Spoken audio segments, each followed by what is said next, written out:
Oh, yeah, and welcome to a jam-packed Wednesday edition of Philly Voice Sports Bets. He's Matt Cherico. I'm Harry Mays, and of course, the one and only Eitan Shander with you. And we've got 6 big wild card games to look forward to, guys. I like how they spread this out over 3 days because you get 2 games on Saturday. You get to, maybe do some of the honeydew list in the morning. Maybe you go play golf. I don't know. But then at late afternoon into the evening, you got games. You got games all day Sunday, and then you get a nightcap on Monday night of Cowboys Tampa Bay. So let's get right to it. I've got some great trends for these games and a monster 5-leg wild card parlay because I know the kids love these big ass parlays. Can I just say something real quick? Yes. And I say this as far as I love what you've done. I don't know if you did this on purpose or if it's just the reaction that the majority of the country should have Tuesday morning, but you didn't even mention, and thank God you didn't even mention what happened Monday, because I don't know if anything did happen Monday night. Something happened. Thank you. Something happened. Them dogs, they were happening, man. They covered the over on themselves practically. Unbelievable. And that stinking TCU team couldn't get me one goddamn touchdown in the second half to go over the second half total. I was thinking about that too. Stink. I took them live 41.5. Did you really? Yeah. It was atrocious. It was all bad. I mean, honestly, if you watch the second half of that game, I tip my hat to you. Yeah. Why? Really sat down. Why would you, Matt? Yeah. Right? No, there was unless it's part of work or you needed a bet to hit, right? You really hate your spouse.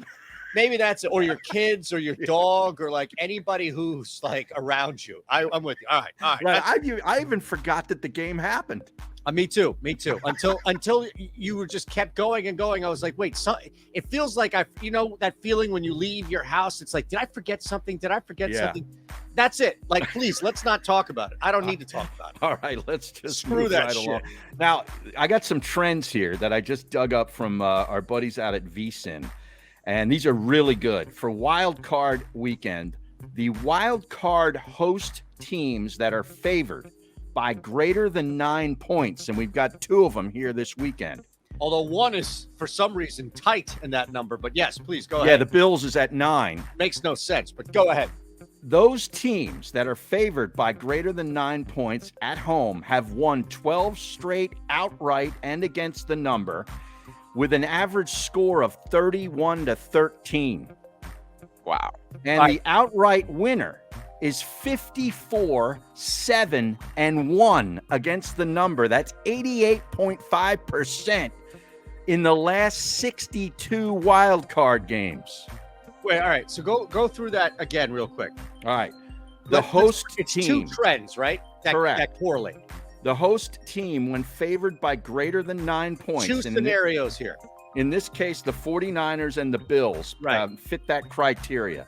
Those teams have won 12 straight outright and against the number. Absolutely. And the average score is 31-13. Okay. So that's interesting because I think in both scenarios, Miami's going to be a little tighter, but you're probably going to get a bigger number. I think in both scenarios, you start to look at going under the team total of the Niners, right? I mean, in that game, right? Because San Francisco is going to go over there, is going to kill, and the same thing with Buffalo. Now, what's the second part of that trend? The outright winner is 54-7-1 against the number. So not only are they winning the game, they're covering the number 88.5% of the time in the last 62 wild card games. Yeah, that's a pretty good trend. Look, I saw Buffalo open up at 10.5. It dropped to 10. I thought, all right, it's not going to go through 10. I'll just jump on Buffalo. It's down to 9. Right. And then you start to look around. I was looking at DraftKings this morning because I had to do something else. And I was looking around and I saw on the page 90% of the money is on Buffalo. So 90%, according to DraftKings at least, 90% of their money is on Buffalo, yet that line has now worked in Buffalo's favor, 1.5 points. I don't get it. I don't get it, and I don't get it either, right? So I don't know, but it doesn't make much sense to me, even in a divisional matchup in not a divisional round, but 2 division teams like that. Right, playing the third time. Yeah. It's the one side that I jumped on right away. We talked about that Monday, and Yep. or we barely talked about it, but now seeing that line movement to 9, I don't understand. I feel like the old boss here, Eitan. I mean, I just don't get it. No, all you need now is like the fake phone call. Yeah, I mean, come on. Yes. Honestly, I think the 49ers are pretty much a lock in that. And Yeah. honestly, Yeah. looking at that, Yes. I mean, I also love a Christian McCaffrey anytimer if you're going to go that route. And I mean, adding those two together, them to cover that spread, and then him also to put in a touchdown at plus 166, I think that's some good value for a guy that catches the end zone relatively routinely. I like that one a lot. Yeah, I Yeah. jumped on a Kittle ladder. Oh, you did? I just took 1 and 2. Okay. So it'll come out to like a sixth of a unit to make 2.1 if he scores 2, because you take the 1 there. But he is a touchdown machine Yeah. right now. So I don't know if it's the Brock Purdy effect or what have you, but he's scoring a lot. And especially, I think in this game, you're going to see quick, easy scoring. McCaffrey, Kittle. Seattle's vulnerable to tight ends, like heavily they too. are. You know, no linebacking core, no Bobby Wagner anymore holding that down. They're true. very open to that midfield, you know, those types of plays, and that's where George Kittle thrives. So I definitely think Brock Purdy's going to be, you know, living on those short passes. Now, I like the 2 names that you guys brought up in McCaffrey and Kittle. Are you like me, sort of leery and staying away from any Deebo Samuel activity? Because I think they're just going to be phasing him, and he didn't do much last week in that finale. I can't see a scenario where they almost have to push him in this game, right? Yeah. Like, I feel like they're that much better than Seattle to where they don't have to show all their cards just yet. Right. And they could keep an extra week, get him They can fully buy healthy. another week. Exactly. I think they're going to kind of keep him in the back pocket. Shanahan, if needed, you know, will run a play with him involved. But I think they're going to be able to handle the job with just McCaffrey and Kittle. All right, now I got another one, the final trend, and this is regarding quarterbacks. Okay. Because we've got a bunch of quarterbacks making their first playoff start. In fact, a couple are going head-to-head. So somebody's going to actually win in this trend. But quarterbacks making their first playoff start and playing as an underdog. So that would be, you know, Trevor Lawrence, for instance. Well, it would also be Daniel Tua, Jones. Yeah. right? Yeah, he's the first one I thought of because it's actually, you know, one of the games I'm interested in. But they are 5-21 straight up. Yeah. Not a guy 7-18-1 against the number, going all the way back to 2006. So Yeah, not man, good. No, and that's the thing. Like, unless you catch some sort of lightning, and even last year, like Jalen Hurts didn't have a bad year, right? But it was still like, you know, the playoffs come around. Right. So it's just hard unless it's your first time in. I can't remember. No, it wasn't Lamar Jackson's first time in the playoffs, the MVP year, because remember, he came in for Flacco that one stretch in which he played a couple of games before they lost. So even having that is so valuable to go through it and lose a game or two and know what it is to be in the playoffs. So that's Geno Smith. I'm sorry? Geno Smith and Brock Purdy are two. So you got a couple facing Jones off against one another. Yeah, and that's, look, I think in this particular game, it won't hold as much to Brock Purdy. But when you start to get to that game against the Eagles, right? When you start to get deeper in, it NFC absolutely Championship. Yeah, it's going to play a role there. I don't know if Seattle is good enough to make everybody around them disappear and say, all right, Brock Purdy, you beat us. But to that point, though, let's look at it. Daniel Jones, anybody on Miami right now. Right. Teddy Bridgewater, did he start a playoff game before in his life? He may have. Look at that. He's been so many teams. I was gonna say, I feel like the Vikings definitely had maybe one appearance in there. You know, let's see. He's been on so many damn teams. I tell you what, though, if Bridgewater, do we know yet? Is Bridgewater possible, or is it all three of them that are live?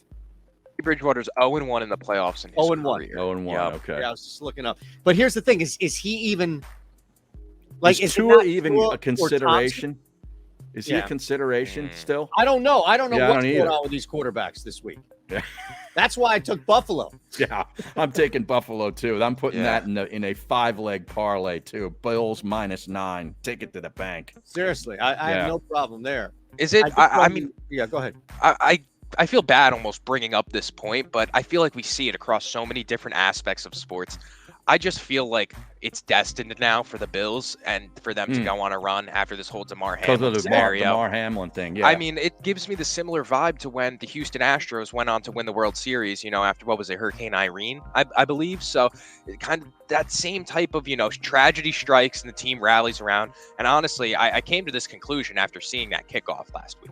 I watched them run that back and, first time in 18 years. And I was sitting here like, all right, this is the route. Yeah, they ran back two. Yeah, this is the route we're going to go this postseason. I can't see anybody stopping the Bills if they have that kind of Cinderella story to them.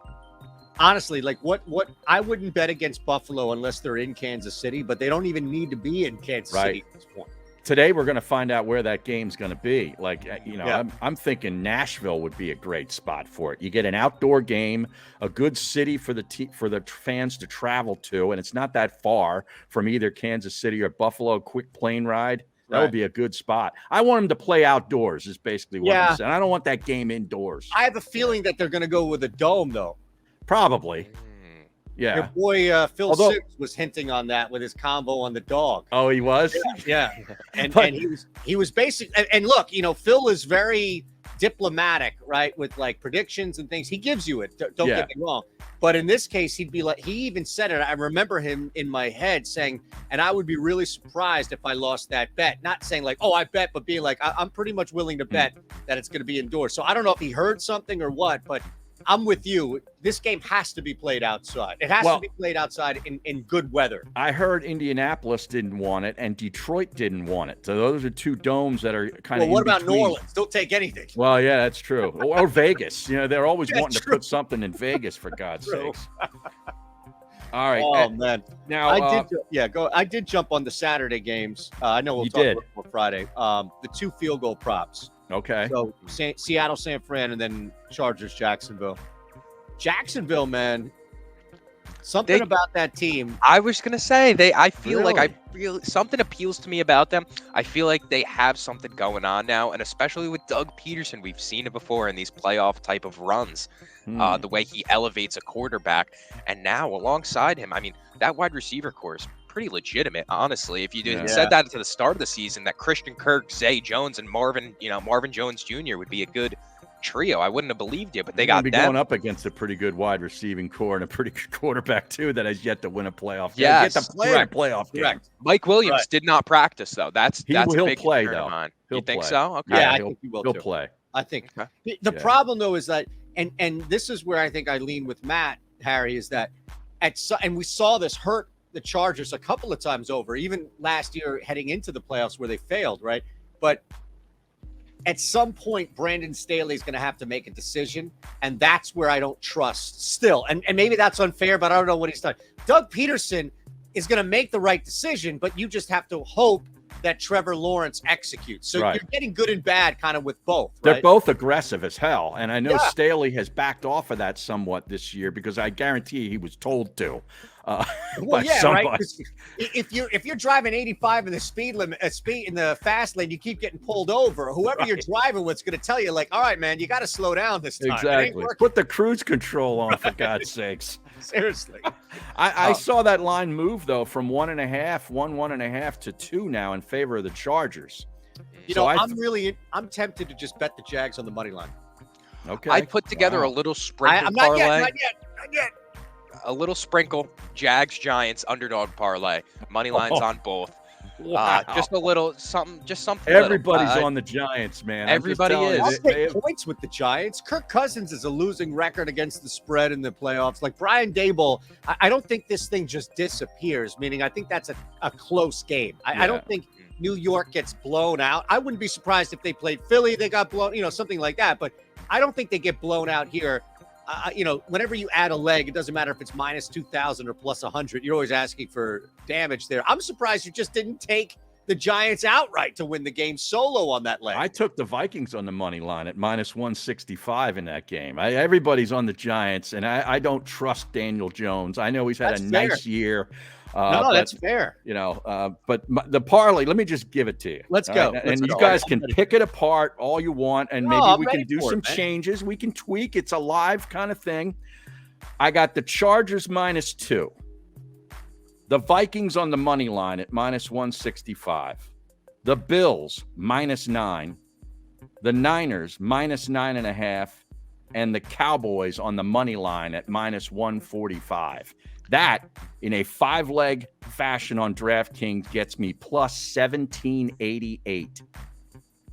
Can I tell you which one's going to bust it? What? The last one. The Dallas Cowboys. That's what I thought. Sips the tea. You think Dak's going to throw 2 picks, don't you? I'm waiting for this prop to come up every day. I keep going back and back. You know, Brady has yet to lose to the Cowboys. I know. And here's the thing. Wouldn't it be the prototypical NFL thing, especially from a betting standpoint, Harry, Right. where everybody has a handle on fading Brady all year, and then all of a sudden this mother, you know what, comes out and wins a couple of games. Like, I wouldn't be shocked if they beat the Eagles at this point. Whoa! I know. It sounds crazy, but we see giants fall all the time. Yeah. I love that parlay, and I may tail it the first 4 legs. Now watch, the last one's going to hit emphatically and all that, but I actually am on, for just all transparency, I'm on the Bucks plus 3.5, under 51.5 in that game. Okay. $50 will win me 75 on that. I like that, plus 3.5. Yeah, absolutely. Absolutely. I love that. No, and I'm just, I'm giving you shit too with it, but I don't know what it is about this Bucks game. It's the first time all year that I feel actually confident putting points on Brady. But look, it's a night game too. The old man I gets tired at night. Where's that he's trend? exhausted. He's exhausted. You're right. But he's got all week to sleep. I heard he's dating a new model now too. Maybe she's going to wear him out over the weekend. Or she's got some sort of like weird stuff to keep him up. Oh yeah. Yeah, they're doing some strange witchcraft. His youth is, Like he's tapping back in. Oh yeah, really? exactly. Ayahuasca tea or whatever the hell it is. Exactly. Not Bigelow tea. All right? No, that's Phil Sims. Oh, buddy, Philip, fire away. Bigelow. Go ahead. One leg I liked in that game, returning now from injury, was a Tony Pollard anytime touchdown. Plus 155. That's just one leg. I feel pretty confident for plus money.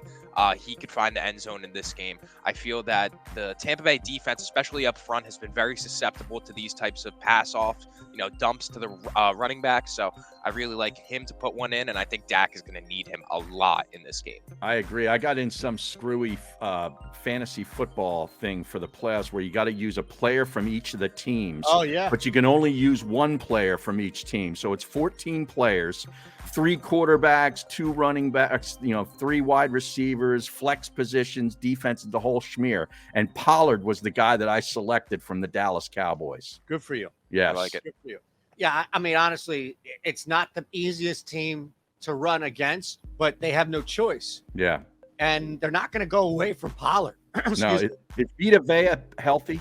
That I was thinking about that as I was saying it, because that's a key element. I don't think he was healthy like the final stretch. No, I know he got hurt in December somewhere. I mean, he's got, I think, 6.5 sacks from that position. He is a beast in the middle, man. So, NBAs, anything else on the NFL? Not there in either one of those. Couple college action. I don't know if you're looking at tonight. I know Matt's got the NBA. The only thing I was really looking at, it's not the best slate as far as the NHL is concerned, or NBA, I meant overall. But the only thing I was looking at actually was just taking the Hawks on the money line tonight against Milwaukee. It seems short, and it seems oddly short at 2.5. So I'm not sure why, because Atlanta has great history against Milwaukee, but they're not playing exceptional. They come off a win, but they're not playing exceptional basketball. Milwaukee's just surviving everything, no matter what's going on with them. Looks like a couple of projections have lower numbers for Milwaukee outside of Giannis. So I'm going to use all that and just take the Hawks on the money line. Real quick, 2 games that I absolutely love tonight. I think UMass Lowell is incorrectly placed as an underdog. UMass Lowell? They play hockey. No, not always. They're taking. Speaking of hockey, they're taking on the Catamounts tonight. Oh, the Vermont Catamounts. Correct. Oh. So give me UMass Lowell plus 1.5, and also UCF. Not Lowell George from Little Feet. Okay. From where? Little Feet. No. Give me UCF at home -1 against Memphis. Oh, I like that. Yeah, Okay. two good powerhouses. They Yeah. still call it Conference USA? No.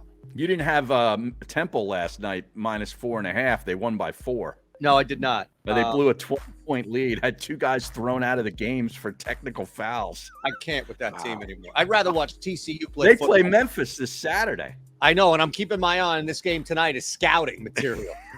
All right, go ahead, Matt. I'm sorry. Real quick. Did you guys even look at this Arkansas game? I'm No. tempted to bet Arkansas on the money line tonight. It's a pretty big one here, right? Against Bama. Yep. Oh. Alabama's in town. Hmm. A lot of money looks like coming on Bama. I'm just saying. Everybody loves that Miller kid. He's a stud. For Bama? Yeah. Yeah. I might take Arkansas. All right, add Well, that. wow. That's a 3-pack. UMass Lowell, UCF, Arkansas. All right. I like it. I am going to be taking tonight Kevin Herter, a.k.a. Red Velvet, going up against the Houston Rockets. I'm taking his over 22.5 points, rebounds, and assists. Going up against the Rockets, I think this is going to be a good matchup for him. I think they're going to be primarily focused on the bigs of Sacramento. So I really like him to get buckets. And he's been doing a fantastic job in his new role with the Kings. So I'm taking that one. And then Is I'm that also real? going to be taking Is he really Velvet. Red Velvet? Oh, yeah. Yeah. Oh my God, that's a thing. Yeah, he's been fantastic this year. He's been great. And then I'm going to take over 227.5 in Knicks Pacers tonight. This one's at MSG, and I think there's just going to be a lot of scoring in this one all around. A lot of these totals have been going over. Like I said, I think last episode, we've been seeing a lot of 130, 140 type of games. So I think between the Knicks and Pacers, there's going to be a lot of shooting. I'm excited to see the matchup between Jalen Brunson and Benedict Mathurin. So that's really going to be appealing to me. And then my last play is going to be the Spurs Grizzlies under 238.5. Wow. Just because I think this one's going to be a little more stout defensively, being that they're in Memphis. Going up against the Spurs, I don't think the Spurs have the offensive firepower to keep up to hit that over. So I think we could see a big lead by Memphis, which results in them kind of pulling starters and, just going on cruise control for the rest of the game. Yeah, since when has the NBA become the ABA of the 70s?